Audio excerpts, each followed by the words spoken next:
Well, I think Gary stole all of my lines, so, I talked to him about it earlier in the day, and I didn't think he'd actually do that.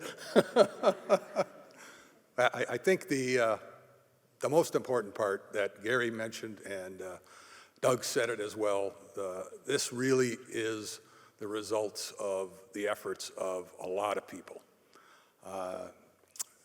Hundreds of people that have spent their lives, many of them, working with us, trying to perfect something that can't be perfected. Things change every day. But they stuck with it, as did we. I think that the concept that you could have a program like this run for 25 years is basically inconceivable if you know a lot about racing. I do not believe you would find any other relationship between a factory, a car, and a team that is anywhere near this long. And Gary mentioned it, and it's really true. We thought maybe this would last a couple of years. In fact, the first program we did that Doug mentioned, the Intrepid, a full-on Le Mans prototype car, big investment. GM invested a lot.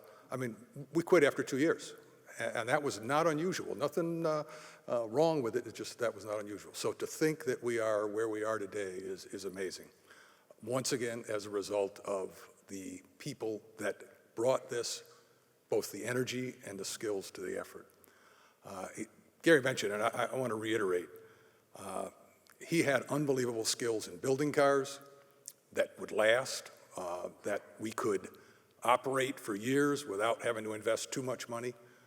But when we brought the engineering group in with us, as mentioned, Doug Louth, Lynn Bishop, David Robinson, a name you've probably never heard, they brought stuff that we just had never seen before. And we changed the face of racing at the GT level throughout the world. All of a sudden, people found out you have to have simulation, you have to have aerodynamicists, things that Formula One might have had, but nobody at this level did. And I just want to thank them for what they did, what they brought to us.